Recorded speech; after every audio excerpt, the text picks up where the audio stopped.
जय श्री कृष्ण दोस्तों। आज मैं आप सबके लिए विक्रम बेताल की चौथी कहानी ज्यादा पापी कौन लेकर आई हूँ।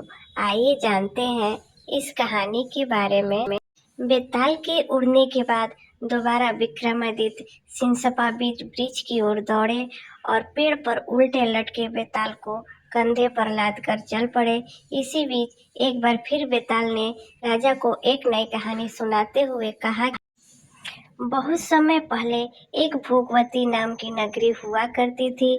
उस नगरी में राजा रूपसेन का राज हुआ करता था। राजा को शादी करने का बड़ा मन था। एक दिन राजा ने अपने चिंतामणि नाम के तोते से पूछा, बताओ मेरी शादी किसके साथ होगी। तोते ने कहा, मगध की राजकुमारी चंद्रावती से। राजा ने तोते की बात सुनने के बाद एक ज्योतिषी को बुलाकर यही सवाल पूछा। ज्योतिषी ने भी राजा को वही उत्तर दिया जो तोते ने दिया था। मगध की राजकुमारी को भी अपने होने वाले वर के बारे में जानने का बड़ा मन था। राजकुमारी ने अपनी मैना मंजरी से पूछा, अरे यह बताओ मेरा विवाह किसके साथ होगा। मैना ने भी राजकुमारी को राजा रूपसेन से शादी होने की बात बताई। इतना सुनने के बाद दोनों नगर की तरफ से शादी का न्योता एक दूसरे को भेजा गया, जो स्वीकार हो गया। इस तरह राजा रूपसेन और राजकुमारी की शादी हो गई। शादी होने के बाद रानी अपने साथ मैना को भी लेकर आई। राजा ने अपने तोते से मंजरी मैना की शादी करवा दी और दोनों को एक ही पिंजरे में रख दिया। एक दिन किसी बात को लेकर मैना और तोते के बीच में बहुत बहस होने लगी। मैना गुस्से में कहने लगी, पुरुष पापी, धोखेबाज और अधर्मी होते हैं। फिर गुस्साए तोते ने कहा, स्त्री लालची, झूठी और हत्यारी होती है। दोनों के बीच का झगड़ा इतना बढ़ गया कि यह बात राजा तक पहुंच गई। राजा ने दोनों से पूछा, क्या हुआ, तुम दोनों क्यों लड़ रहे हो। मैना ने झट से कह दिया, महाराज आदमी बहुत बुरे होते हैं, और फिर सीधे कहानी सुनाने लग गई। सालों पहले इलाहापुर नगरी में महाधन नाम का सेठ रहता था। उस सेठ के घर शादी के कई सालों बाद एक लड़का पैदा हुआ। महाधन ने उसका बड़े ही अच्छे से पालन पोषण किया। अच्छे संस्कार मिलने के बाद भी सेठ का बेटा बड़ा होकर जुआ खेलने लगा।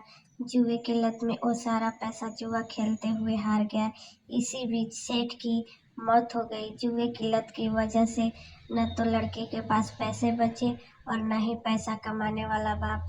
तो लड़का अपना नगर छोड़कर चंद्रपुरी नगर पहुंच गया।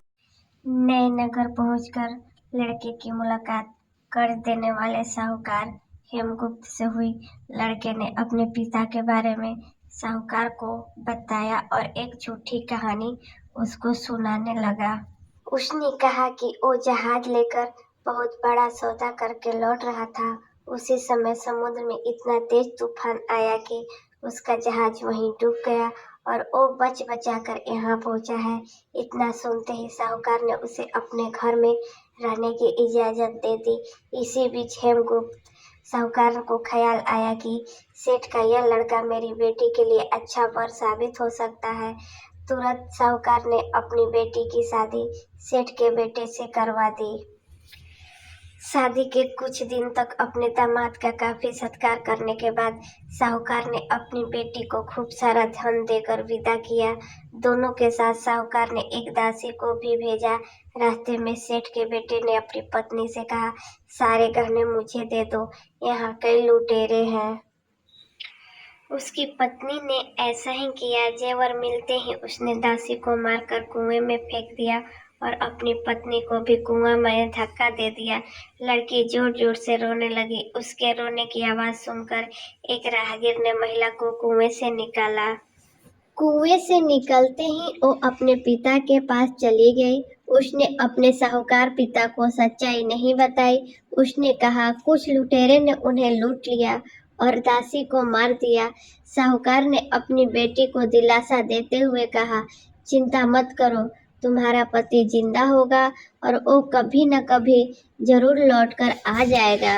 उधर लड़का अपने नगर पहुंचकर दोबारा सारे पैसे और जेवरात जुए में हार जाता है।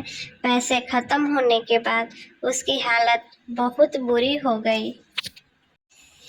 इससे परेशान लड़का दोबारा साहूकार के पास जाता है।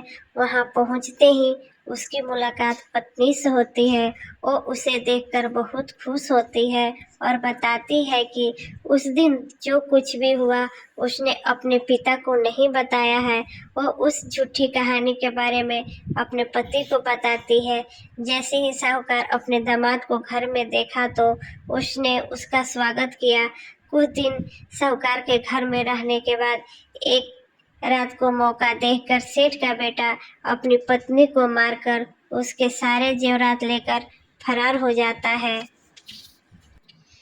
यह कहानी के बाद मैना कहती है, महाराज, ये सब होते हुए मैंने खुद अपनी आंखों से देखा है। यही वजह है कि मैं आदमियों को पापी कहती हूँ। मैना की कहानी सुनने के बाद राजा तोते से कहता है, अब तुम बताओ, स्त्रियों को बुरा क्यों कह रहे थे। यह सुनते ही तोता भी कहानी सुनाने लग जाता है। वो बताता है कि एक समय वो कंचनपुर में सागर दत्त नाम सेठ के यहाँ रहता था। उसके बेटे का नाम श्रीदत्त था, जिसकी शादी पास के ही नगर श्री विजयपुर के सेठ सोमदत्त की बेटी से हुई थी। शादी के बाद व्यापार करने के लिए लड़का परदेश चला गया। उसकी पत्नी जयश्री उसका इंतजार बेताबी से करती थी, लेकिन 12 साल गुजर गए। वो परदेश से लौटकर नहीं आया। अपने पति का इंतजार करते हुए एक दिन महिला अपनी छत से एक पुरुष को आते हुए देखती है। वो उसे बेहद पसंद आता है। वो उसे अपनी सहेली के घर बुलाती है और उससे बात करती है। उससे रोज अपनी सहेली के घर मिलने को कहती है। अब श्रीदत्त की पत्नी जयश्री उस युवक से रोज मिलने लगी। ऐसा होते होते कुछ महीने बीत गए। इसी बीच एक दिन जयश्री का पति श्रीदत्त परदेश से लौट आता है। महिला अपने पति को देखकर परेशान हो जाती है। थका हारा श्रीदत्त आराम करने के लिए बिस्तर पर लेटते ही एकदम सो जाता है। मौका देखते ही उसकी पत्नी उस युवक से मिलने के लिए अपनी सहेली के घर चली जाती है। रात को उसे बाहर जाते हुए एक चोर उसका पीछा करता है। वो देखता है कि वो किसी के घर में चली गई। अफसोस, वो युवक सांप के काटने की वजह से मर जाता है। जैसे ही जयश्री उसे देखती है तो उसे लगता है कि वो सो रहा है। वो उसके करीब जाती है। उसी समय पास के पीपल के पेड़ पर बैठा भूत मरे हुए युवक के शरीर में घुसता है और महिला की नाक काटकर वापस पेड़ पर बैठ जाता है। रोते हुए वो अपनी सहेली के पास पहुंची और उसे पूरी कहानी बताई। सब कुछ सुनकर उसकी सहेली जयश्री को सलाह देती है कि चुपचाप घर चली जाओ और जोर जोर से रोने लग जाना। जैसे ही कोई नाक के बारे में पूछे तो कह देना कि तुम्हारे पति ने नाक काट दी है। वो ऐसा ही करती है। लड़की का पिता श्रीदत्त की शिकायत करता है। इसके बाद सभा में सभी पेश होते हैं। जैसे ही राजा लड़की की कटी हुई नाक देखता है तो गुस्से में उसके पति को सूली पे लटकाने का फैसला सुना देता है। उस सभा में वो चोर भी मौजूद होता है, जिसने श्रीदत्त की पत्नी को रात में घर से बाहर जाते और अन्य चीजों को देखा था। राजा द्वारा सुनाई गई सजा को सुनते ही चोर बहुत दुखित होता है। वो किसी तरह से हिम्मत करके राजा को सारी कहानी बताता है। कोई भी उसकी बात पर विश्वास नहीं करता तो चोर कहता है, आप वहां चल कर देख लीजिए, भूत भी वही है और युवक की लाश भी। जब जांच की जाती है तो बात सच निकलती है। यह बताकर तोता कहता है, राजन, महिला इतनी दुष्ट होती है।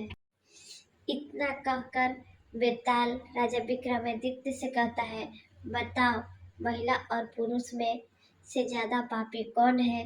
राजा कुछ देर सोचकर बताते हैं, इस कहानी में महिला ज्यादा पापी है। बेताल कहता है, कैसे। राजा ने जवाब में कहा, विवाहित होने के बावजूद महिला की पर पुरुष पर नजर थी और उसने अपने पति को भी धोखा दिया। तो दोस्तों, हमें इस कहानी से सीख मिलती है कि हमें कभी भी झूठ नहीं बोलना चाहिए और अपने रिश्ते के प्रति ईमानदार रहना चाहिए।